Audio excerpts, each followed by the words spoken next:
Today on the Marvel Cinematic Universe podcast, we are discussing Agatha, Season 1, Episode 3, Through Many Miles of Tricks and Trials. All that and more right after this.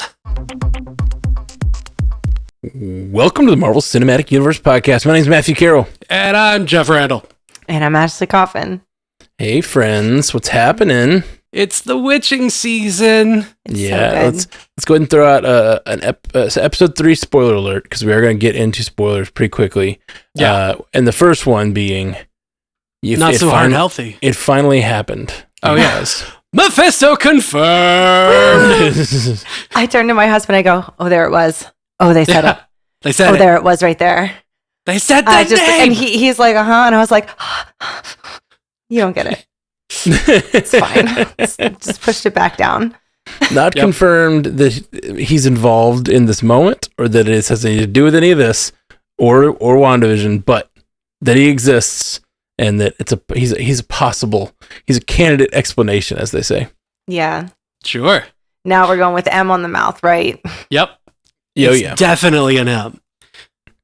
Like, after seeing it again when he said his name this time, and it blocked it for all of them, and they were like, oh boy, you got a sigil on your face. Yeah. Like, that was very much a stylized M that I saw. Yeah. I still, when it's happening in real time, I can't tell what it is, but freeze framed, it is definitely an M. It just stands for mouth. Yeah, M for mouth. That's it. M for mouth. Oh, man. So, this is a great episode. A lot of fun. I loved the just like getting to the Witch's Road. We really feel like getting to see what the Witch's Road trials are like. Just a lot of fun. Did I kill Mrs. Hart? Because I definitely was like, I think she's going to be the first one to go. And then it happened, and I was like, oh, shit. You were totally right. You spoke that into reality. Sorry, kitty. Yeah, I think it was on a feedback episode, and I completely did not think so. I was like, oh, I think it'll be more like she's their little companion that doesn't know what's going on, and she'll be good comedy relief. But no, she died really tragically. Like, she drank 2 glasses. Hey, that's, at least it's not completely tragic. She did get 2 glasses. She went out with a bang. That cheap wine. The thing that I couldn't stop at thinking, especially with her tragic death at the end, like when she's sinking in the mud and stuff and talking about like, oh, you witch folk, like she has had her life completely uprooted by Wanda for all that time. Yeah.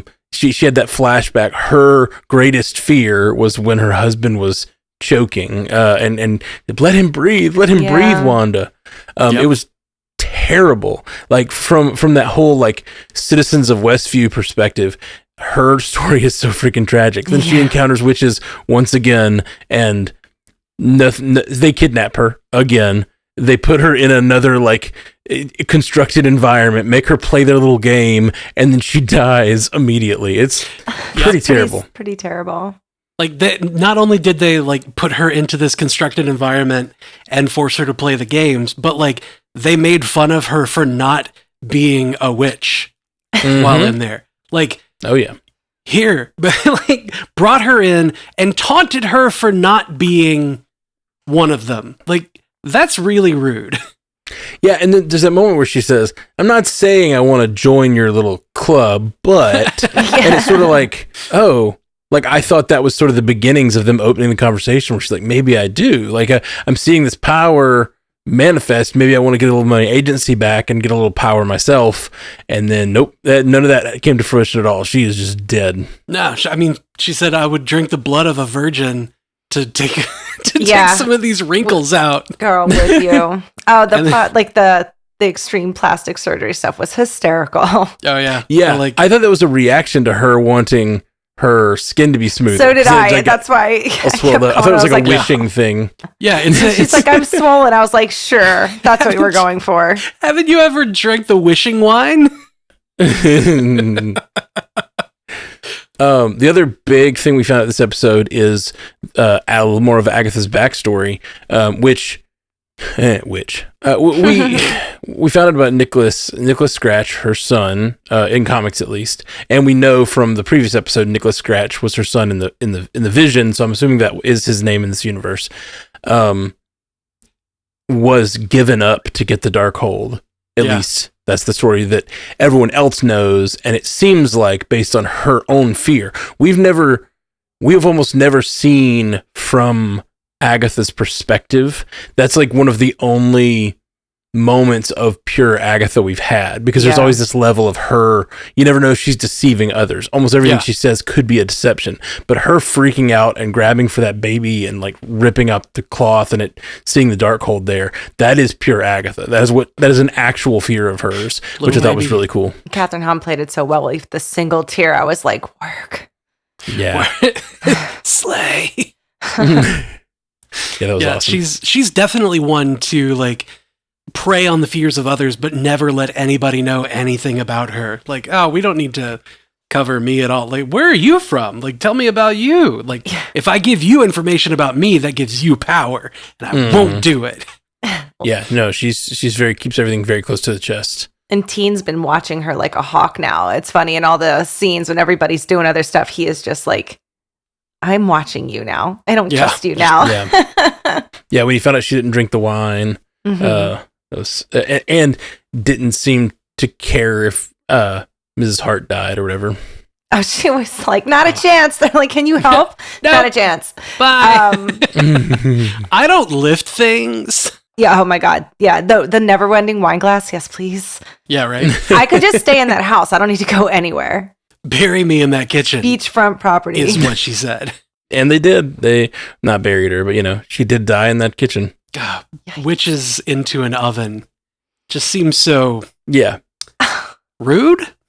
After she talked about her old Lilia, her friend who lived in the house who died, it was clearly a Hansel and Gretel. House.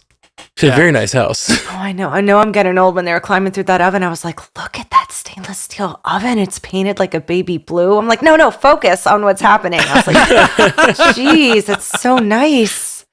Very nice. I was looking at the island kitchen sink and countertop and just like, I want a farm kitchen sink that big.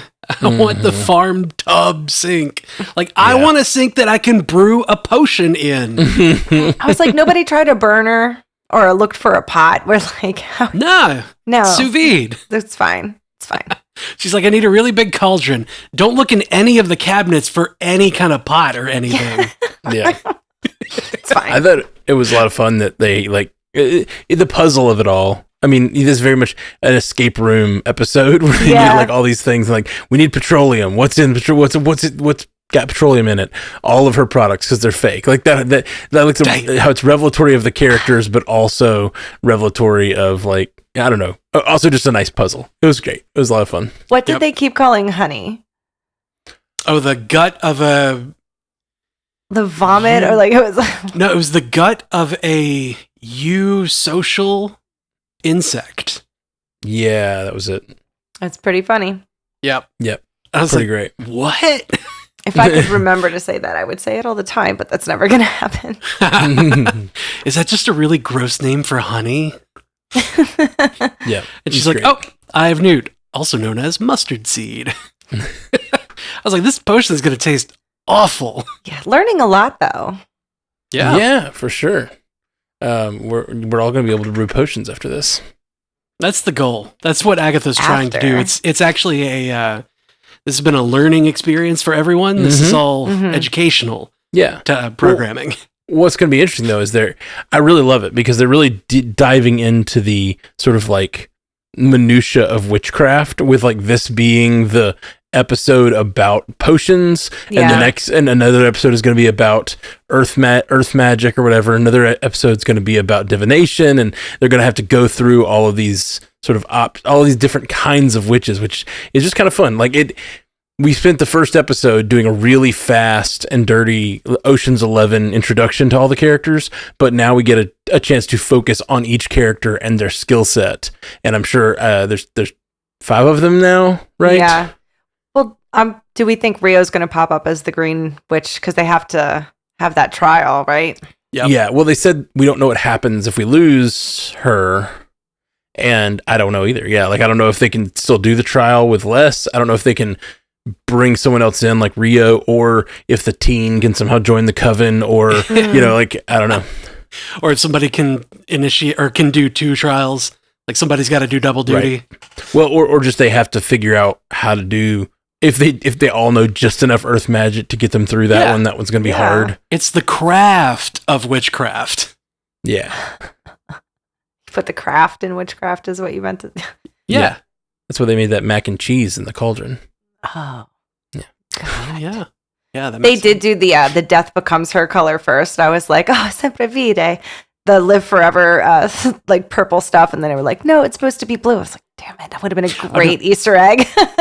Because they're all starting to die. I thought that was so funny when they were like, cerulean. Which one is cerulean? I get that one and chartreuse mixed up. I was like, obviously none of you played Pokemon because the cerulean gem is the blue one. No, I had no idea. The water gem. Because it's blue. Got it. Yeah. Pokemon, man. Pokemon saves witches everywhere. You gotta know your potions and know your Pokemon, and then you would have gotten through this episode much faster.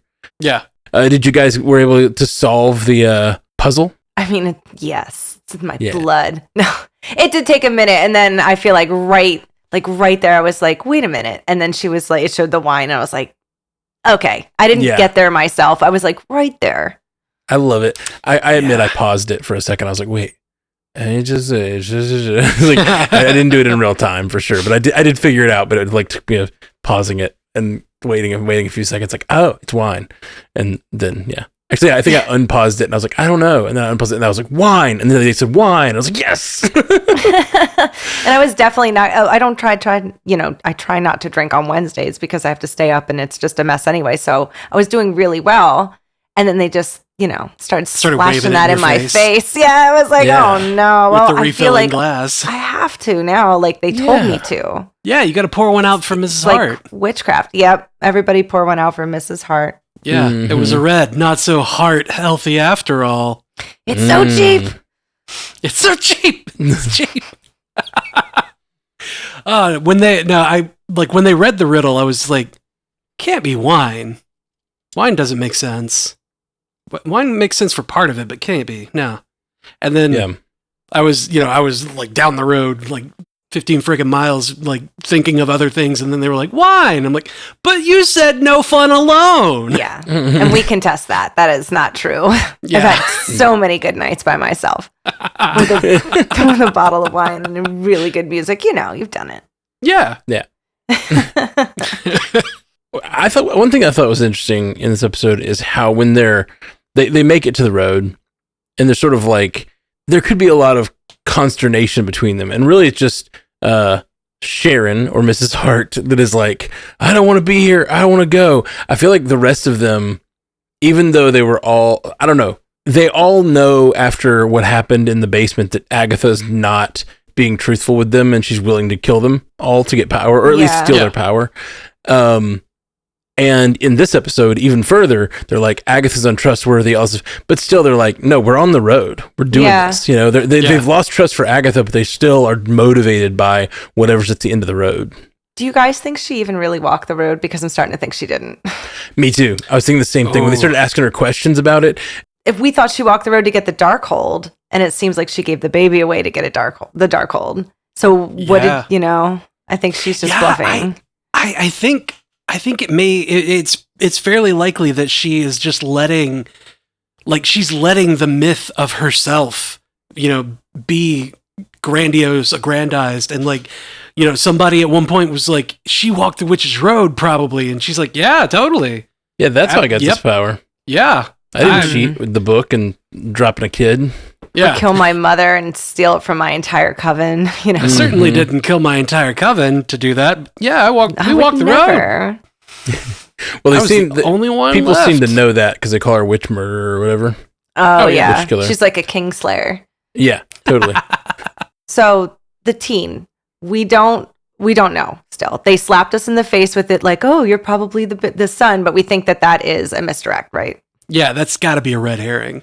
I don't know. I don't know either. It absolutely could be, but I think it's more likely that we will start to think that, and it will give us this other thing to think about like we are doing. We're like, oh, maybe he's Nicholas Scratch, and then he's going to be Wiccan. Like I still think Wiccan's the best option, and that instead of that M meaning Mephisto, which is like if her child was stolen and made an agent of Mephisto, and then all witches were hidden, like he's hidden from all witches, like that makes sense. So we're all going to think that all season, and then that M actually stands for Maximoff, and he is, Billy Maximoff, or whatever. Oh, and she can like take him in and be like, I have a child now to make up for it. Well, that other child does what with Mephisto? She was their nanny, like. Yep. I really think, though, that like having him be the child of Wanda, who is the witch that imprisoned her in, this podunk, oh God, what did she call it? Cesspool. The cesspool of a town. Like the witch that imprisoned her and like locked her down there, having him like in front of her so that maybe she could get her revenge, or that she can, manipulate in whatever way. Like that's going to be a big thing for her as far as like choices to make. Yeah, for sure. Like she clearly does not have, if she gave her child for the Darkhold, which I think is probably true, at least somehow she lost her child in getting the Darkhold. I really wonder if they're going to stick with like that's actually what happened. That's the thing that's the lore, right? It's possible that she went for the Darkhold and in doing so lost her child to it, or like, her child died because she was focused on getting the Darkhold. Like, one of those sort of like, she still made the trade, but not like literally. Do you know what I'm saying? Yeah. She didn't like hand a baby over and one Darkhold, please. Thank you. All right. Can I get a receipt for that, actually? Well, in Black Magic Witchcraft, the highest honor you can do to the Dark Lord is to give him your child baby. Sacrifice. Your specific baby. Yeah. Oh, yeah. Right. I'm just curious if they're going to stick with that. I feel like it's kind of it's very wicked witchy. Yeah, it's very wicked witchy. And I mean, Agatha is, and maybe they're going to go with that, and she's going to be a reformed witch, or she's going to reform, but I just like being the main character of the show, keeping her empathetic enough that the fact that she would actually trade her child for power, especially a baby, like it just feels way too evil. But, who knows? I don't know. Some of us might do it. Yeah. Oh, I thought of you for sure. Especially if it's like 4 months in. I'm not a mother, but I can imagine it gets pretty rough around that. That's like when this not sleeping kicks in, and like the what am I doing kind of tired takes over, I would assume. And that's when they're like, unlimited power. You're just gonna give me that little baby. You're like, hey, really sleep at all would be great. I'll take that. Can you just babysit him, Dark Lord, for like 2 hours? Let me just get a little sleep. Just give me a nap. Yeah. All I need is a babysitter, not even like a. Yeah, like I don't even need unlimited power. Give him a tour of hell. I don't care. Just bring him back in 2. 2 days. Years better. Centuries. What's Patti LaBelle's name? Is Lilia? Lilia. I think that's right. Lilia. Who do we think is coming through her? Yelling Wanda, or we gotta, or not yelling Wanda, yelling we gotta protect Agatha. What'd they say? Try to save Agatha. That was it. And then Agatha's like, "That's a good plan. I like that plan. Yes." It's weird that I'd be like, "What? What? Why did you say that?" She didn't. Nope. She's like, "Yeah." Yeah, she's got the random divinations that are happening. The wrong questions. It's a really good question. So someone that needs Agatha to survive. Yeah, I don't know. I need to go back and see what else she said. Yeah, it's kind of like we were watching House of the Dragon, and there's that I forget the name of the character. Helena? No. Helena. She has that power where she like says random things, and they'll come within the boards. The beast within the boards, and then later you find out what that meant.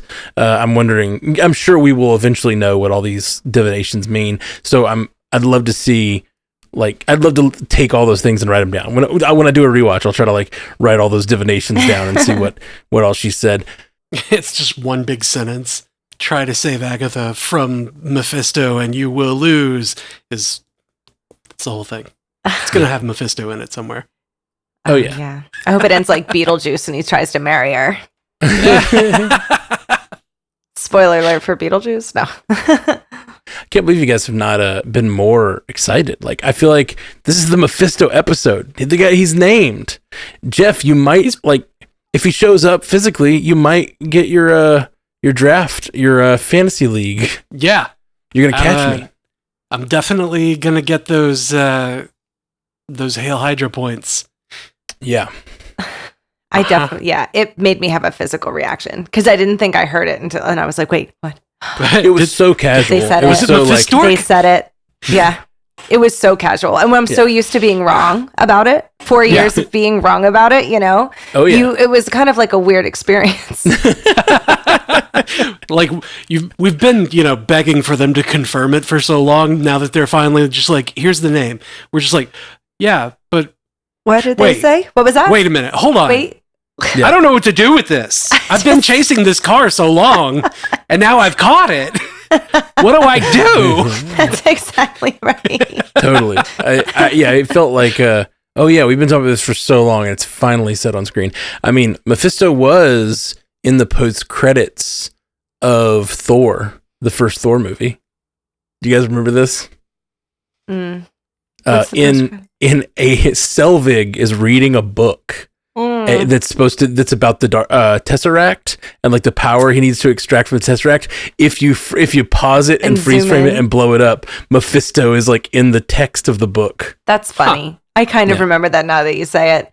See, how long have they been doing this? For a long time. Somebody who works there seeding him for a long time. Mephisto. Oh yeah. And they're like, I hope it was Feige. He's like, Mephisto all along. We've talked about a few of them. We talked about Mrs. Hart's vision, right? Her hallucination. We talked about Agatha's, and those were really like meaningful. Let's just go through everybody else's. Alice saw her mother, and we find out that Alice's mother believed that their family was cursed and gave her a tattoo to try to get rid of the curse. And she said she couldn't save her. She couldn't save her from the curse. So I'm wondering if that's why she walked the road, was to try to have the power to get the curse off. Break the curse from their family. Is it her mom who's stuck on the road? Got lost on the road. We don't know if she's still there. Okay. Yeah. But the way that Alice saw her and said, "Mom," I almost felt like, "Are you actually here?" Yeah. Are you actually here? Alice, I think, maybe even thinks she's going to find her mom. Yeah. That's probably the thing she wants more than anything. Yeah, that. That's the thing that Agatha keeps pulling on, like that little thread of like, you want to find out what happened to mommy. Mm-hmm. But like, Agatha's also saying the road appears differently to each coven, like, just appears, depending on. So like, why would her mom show up unless she's like, is she just like in the background, just like hiding, like behind, like in a tree where like the things are shifting and she's just like trying to keep up with the visions as like different covens are going through. She's just like waiting for somebody to come along where she could be like, just please let me go with you. I gotta get out of here. Oh, you think she just would be stuck in the house? See, I think it would just or just waiting for the right room to come up or something. Yeah. Somebody to rotate through her area.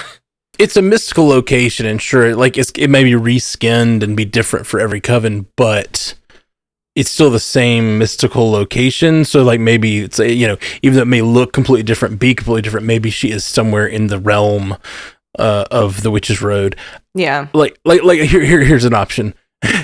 Her mom knows that when she dies, because she says this, she says, "When I die, the curse will pass to you."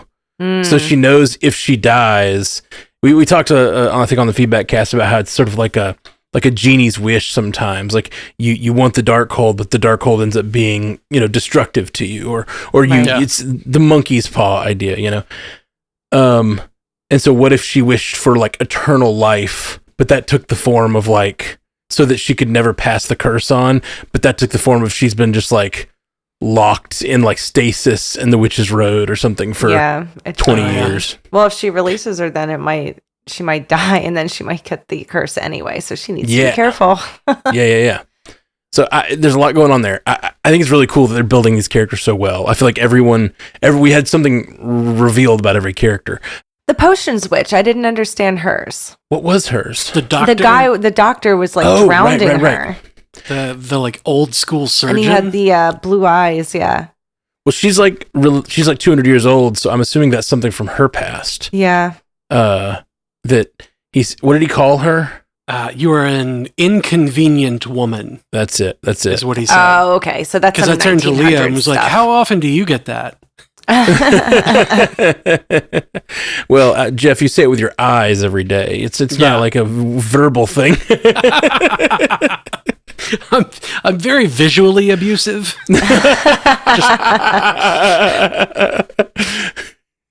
No, he never hit me. He never said anything mean. No, he gave me these looks. And they were in the eyes. Yeah, so I don't know what her deal is. It seemed like maybe she was attacked 100, 200 years ago, and that was part of her origin story that maybe we'll learn more about. Yeah, she's trying to get into sciences, and they were like, no. She said he took my power. So what? Oh. Like, was it that guy that took her power? And if so, how? Yeah. I don't know. That's interesting. Yeah, we don't know how she was bound. I assume that's something we might figure out eventually. Who are we missing? Who have we not talked about? Because Teen didn't have one. We started talking about Lilia. Yeah, Teen didn't have one. We started to talk about Lilia's. Oh, yeah, the Renaissance stuff. Yeah. Oh, no. She said it in Italian. Yeah. Yeah. Dead. They're all dead. Yeah. And the apparition to her was like, "You want to come see?" But in Italian. Yeah, it was like Victorian style dresses or whatever. Oh, no, that's like Renaissance. That's so cool. Renaissance, yeah. Yeah, that really mustard pretty. yellow. Oh, and that skull death Yeah. skull, like with the dark, or the glowing eyes. Memento so cool. mori. I love it because I feel like we're getting all of these characters' sort of origins. Somebody just said in the chat, Mandy Foss just said, I thought the Teen's comment a lot happened to him when he was 13 too was potentially important as well. And I think that's absolutely true. That is very possible something to do with his origins, which? Which? If he's Billy, right, he's a mutant. And around 13, puberty, mutant powers. All the P's. Yeah. What do you think? He has his memories, right? As far as we know. He has some memories. He did talk about his parents a lot. Like, can somebody call his parents? And he's like, I'm 100% sure they're asleep. Or is it nighttime all the time here? Like a vibe. Like as a vibe. It's like eternal night vibe. And I am here for it.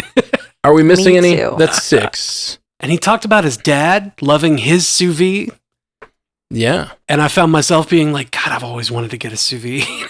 Well, this thing in the comics, when Billy and Tommy are like transported to families, aren't they transported kind of like to sort of happy families that they grow up in? They're reincarnated in other families, like as but part back of other in families. time. So they actually did have a childhood, and then they're just like suddenly the age they wanted them to be Young Avengers or whatever. Sure. Yep. It's very convenient. Just kind of showed up. Yeah.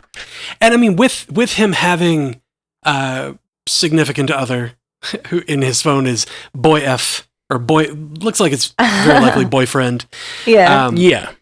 That kind of leans more toward the Billy and Wiccan, and that one being Teddy, who is Hulkling.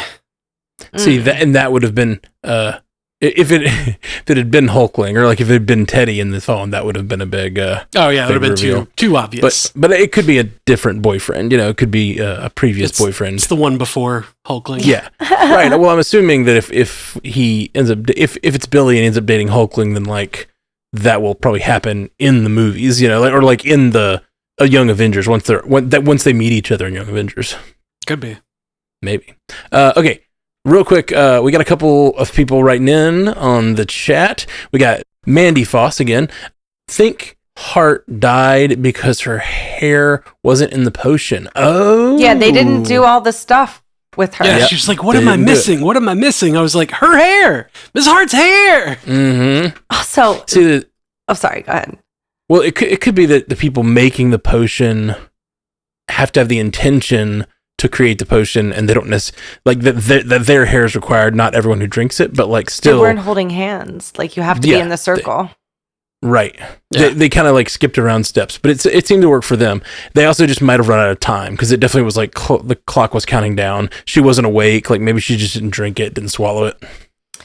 There's no time when you ever need to cut someone's hand across their hand for like, it bothers me in movies how much it happens. It's like just one of my little, like, and then everybody's just fine. Like you could have just, you didn't need that much. And if you slice his hand, he is out of commission. Hand off.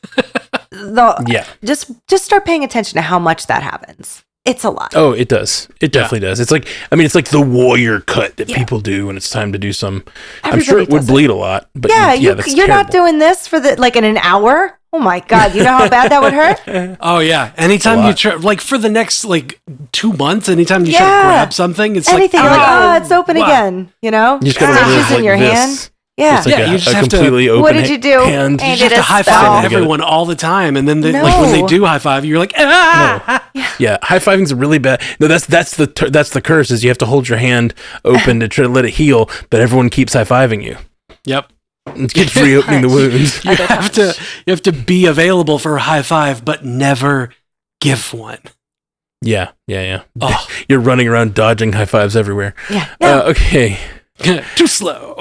I like that a lot, Mandy. That's a good call. Mary Tieco, I don't know if I said your name right. Sorry. Do we think they will all die one by one? Well, that's what we were kind of saying, and it could happen, but we want some of these characters to stay. I think it's possible. I also just think it's possible that like this was the one that needed to die to set up the stakes. You know, like now they know it's possible to die. They know they know that the risk is real. Yeah. But absolutely could be the case that they're just going to die one by one in every trial. Who's Sharon? That was so funny. It's so sad and tragic that Sharon died, and then she undercuts it completely. I love it so much. Yeah. Such a good vibe. When they were sliding, like when they went down the water slide, and they got to the end of it, it was like one person stops, next person comes in, next person comes in, and they just like keep stacking up. And then Agatha's the last one to come in, and she doesn't run into anybody, but then she stands up and just shoves everybody aside, and so she hits everybody. It was so funny. Waterfall Angel says, Sharon says, also Red String Theory, plot twist, Agatha killed Alice's mom. Boom, boom, boom. I think it's a really good call. Yeah, we know that. We think the only thing that doesn't work. That's very possible. But I was thinking, at least my initial thought, what Waterfall Angel was saying is that they walked the road together. But I was assuming she walked the road to get the book like a long time ago. But I guess maybe she walked the road more recently. I don't know. We don't know when. Theoretically, Agatha walked the road. Yeah. Right, but we know that Alice's mom walked the road after she performed at Red Rocks and was a pop star. So it had to have been in the last few years. We don't know when Agatha walked it. I was assuming it was in the olden times. Goddess of rock. I rock. don't trust her anymore. Yeah, the way she like obfuscated and sort of answered very vaguely when they asked her, what are the trials like? She's like, they test your skill and other things I already know from the song. You know what I mean? She's like, we just follow the instructions of the song. When it didn't work, and she kind of seemed like she didn't expect it to work in the basement, and she was like ready to take everyone's power. She's like, it showed up faster the first time. Like, all of that could just be BS. Like maybe she doesn't even believe in the road, and she was just there to steal their powers. Yeah, that's a good little feedback for you. Did not take this long last time. Jay Scoots, our friend Jay Scotty St. Clair says, any chance Sharon / Mrs. Hart comes back as a zombie or via necromancy? Like coming back like American Werewolf in London, like just having that character who's just falling apart. I would love that. I would too. That's how she gets earth magic. She comes out of the earth. Yeah. Well, maybe not necromancy, maybe divination. I could totally see the divination witch like like channeling her. Yeah, channeling her, and you could totally see Lapone like taking on the character of Mrs. Hart, you know, like and doing stuff. So funny. Like, we need to channel someone who died recently who knows about these plants, and she's like channels Mrs. Hart, and that could be a great like moment for the. I love when actors pretend to be other actors. There's another riddle. There's another riddle that's like, what's the secret to fluffy azaleas? That'd be so good. Great card stock or whatever it's called. Oh yeah. She's like, this is really expensive card stock. I loved that so much. I'm gonna miss her, man. Yeah. Pour one out. Pour a glass of wine out for or pour it down your gullet for Sharon. Yeah. We don't. Not even cheap wine gets wasted around here. On the upholstery. She threw that. I was so upset. Mm-hmm. All right, TV and movie guy says, who is watching them to set these challenges? You assume the 5 focus witches will be there, but they didn't know someone wouldn't drink the potion for that specific potion beforehand. That someone wouldn't drink the poison for that specific potion beforehand. Sorry. Yeah. Yeah, and there was an extra glasses worth in the bottle. That's right. So she did a heavy pour. That's my kind of pour. Yeah. They all did a really solid pour, and then Ms. Hart went back for another one, which could have been teens, but he didn't have it, so he was able to be okay. But the bottle, like the wine bottle and the glasses, didn't show up on the table until after they were all looking at the mantle and looking at the card. And then they turned around and were like, oh, wine right here. Yeah. It's very Alice in Wonderland, this whole episode, kind of. Well, it's that thing she says at the beginning. It's like, was that here all along? And she's like, I think we just got to stop asking that. Yeah, we should stop asking that question. Was that there before? I love the meta nature of that, because like that would get annoying if they asked that every time something appeared. And she's like, that's what the Witch's Road is like, you guys. We just got to keep moving. Keep moving on. We just got to keep going. She doesn't know what's going on. Uh-oh. So TV and movie guy's question, though, is who is watching them to set these challenges? I assume it's the magic. It's I assume it's the road itself is like almost like a sentience that like gives everyone their own trial in a setting that is drawn from their own experiences, that sort of thing. But we talked about it in a previous episode. What if the Witch's Road is like a Mephisto trap? Yeah. You know what I mean? All roads lead to Mephisto. Yeah. Yeah, they do. Or any demon presence that's like at the end of the road. Yeah, sure. Very likely at this point, very likely.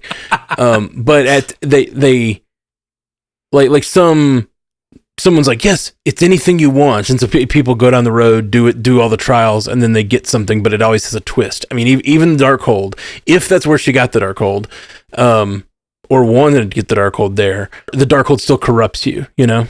Mm-hmm. Yeah, but there's always a twist to these wishes, just like wishing wine.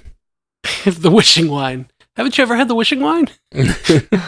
Jay Scoot said the Witch's Road is just Squid Game. Kind of. It kind of is. As long as they all start dying. Yep, that's a very good call.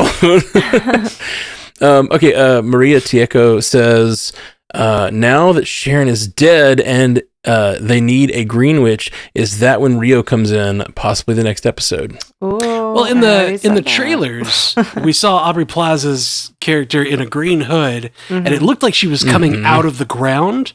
Like, that's right. Yeah, exiting through some tree roots that looked very similar to the trees that we see on the side of the road.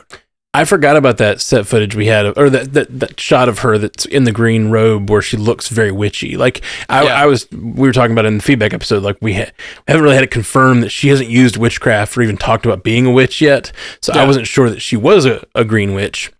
When she licked that blood, I was like, that's witchy, but you said it could be demony, but we'll see. Yeah. No, I think she's likely a witch. She could also be Gaia, like the spirit of the earth, basically. Yeah, it's possible. Because Gaia's earth magic's healing, you know. It's true. She did heal the wound. Oh, you know what? That's true. She did heal the wound. That is witchy. When I think about it, I'd be like, no, she didn't do anything witchy. Like that one jump was kind of witchy. Well, she was also like casting wind to blow Agatha back. Force wind at her.